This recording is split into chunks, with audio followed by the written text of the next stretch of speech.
Greetings, my sweet kiddos. Welcome back to yet another video of how to do fantastic math. We are still in that slide, flip, spin series, module 1, topic 2, lesson activity 2.2. We are now talking about the reflections on the plane. As well as always, I want you to go ahead and read that top part by yourself. Go ahead and do what you think is necessary. So it says the first transformation you explored was a translation. Now let's see what happens when you flip or reflect the trapezoid. Trace trapezoid ABCD onto a sheet of patty paper. Imagine tracing the trapezoid on one side of the patty paper, folding the patty paper in half, and tracing the trapezoid on the other half of the patty paper. This is a time where I want you to turn and talk with your partner about what's going to happen. How will it be alike? How will it be different? I want you to just turn and talk about that. With your neighbor. So take about 2 minutes, pause the video, take about 2 minutes on the clock, and have those conversations. All right, so to verify or refine your conjecture, we're going to actually go ahead and explore the reflection using the patty paper and the reflections mat that's at the back. Same place you got your translations mat, you're going to go back there and get your reflections mat. So I want you to align the trapezoid on the patty paper with the trapezoid on the reflections mat, and then fold the patty paper along line L1. So you have your reflections mat. I'm going to put my patty paper here, and I went ahead and drew all the lines on here so it'll be easier when I make my flips. So just a heads up on this one, you are going to need an extra sheet of paper just to put it at the bottom, because some of the flips, when you do them, they don't, some of the reflections when you do them, they kind of go off the paper. So I'm going to go ahead and take another sheet of paper and just kind of place it under, just like that. Can you see that? Just like that, just so you can, better reflect over these lines, okay? So the first one told me to reflect over line L1. That's line L1. And again, I traced that line just so I can have it. Reflect means to flip, so I'm going to flip it.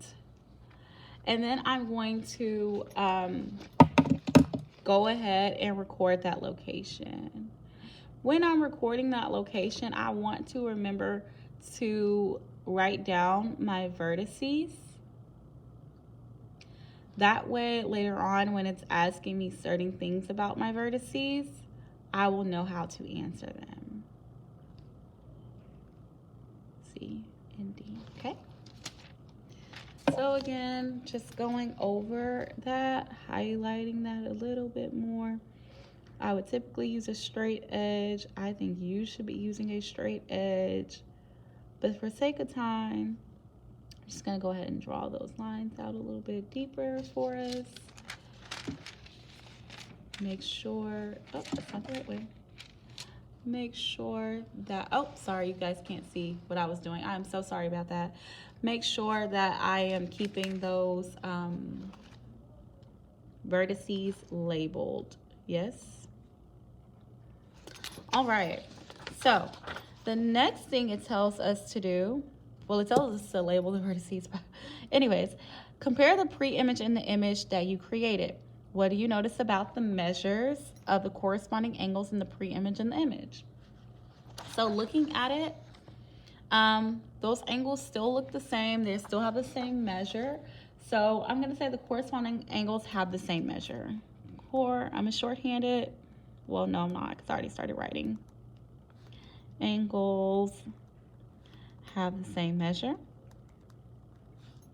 I want you to turn and talk with a partner to do letter B by yourself. You're now telling me, what do we notice about the corresponding side lengths in the pre-image and the image? Here we go again. That's how it looks. Take a minute. So you and your partner should have said that the corresponding sides have the same measure as well. Well, or the same side length.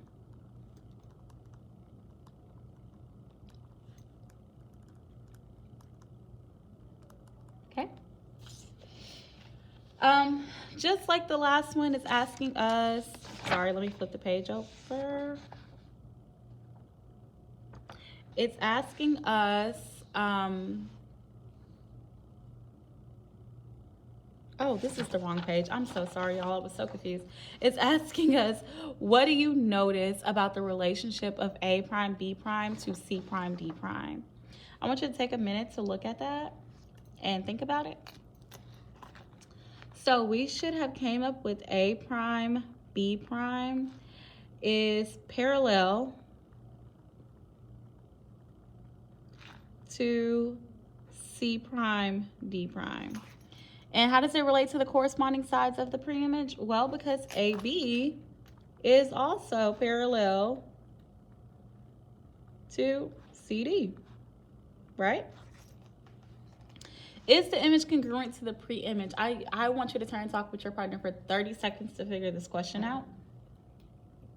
And it says to explain your reasoning. Yes, it is. Because the side lengths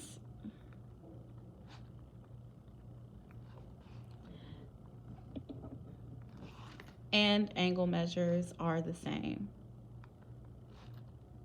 And it's the same shape, same size, you know.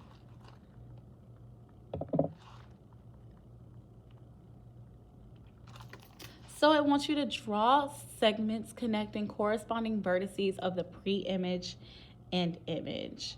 So you will take a straight edge and draw segments to connect those two.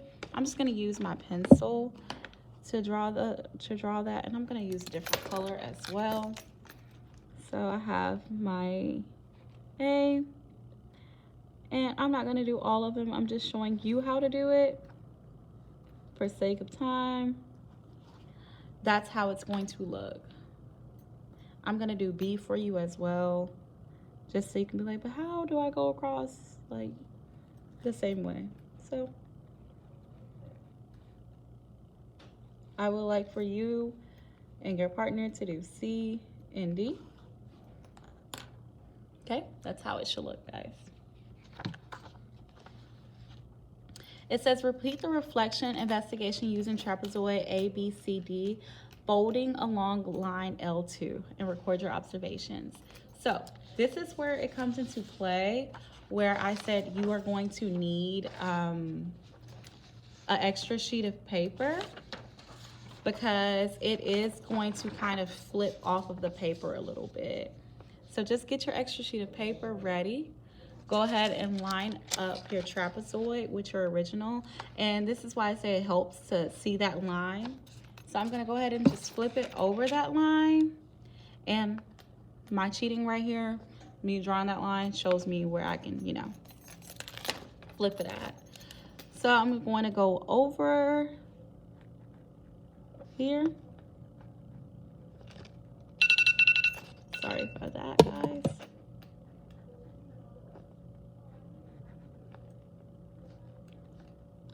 Making sure I write my corresponding angles.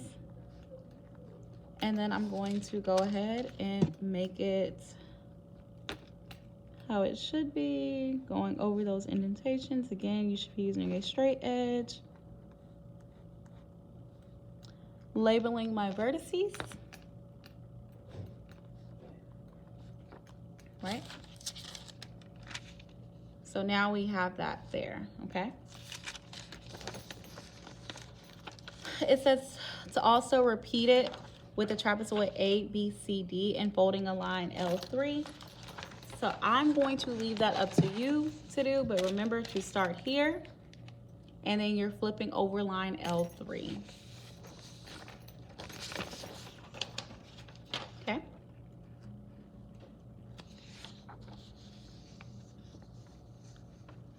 Moving on, it says the type of movement of a plane containing a figure is called a reflection. A reflection is a rigid motion transformation that flips a figure across a line of reflection.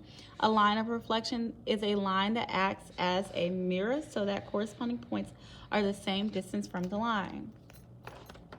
So again, I want you to go ahead and rewrite the word reflection like we did in translation. I want you into another color to make brackets around the FL. And I want you to write, it means to flip. So whenever you see that FL, you know you're flipping, okay? It's asking me what changes after a reflection. What changes? So we're going to say the orientation changes, right? And what about that location? Right? Now, what stays the same? Well, the size stays the same. And the shape stays the same. Also, those parallel lines, they're staying the same. And now it's asking me, what information do you need to perform a reflection? This is your time where I want you to turn and talk with your partner and think about the things that we use to know how to flip it. What did it tell us and we used to how to flip it? Take about a minute. All right, coming back, we used the line of reflection. Look at how we're using that vocabulary already. All right, that is all for this one. We will pick back up on the rotations on the plane. Have a good day.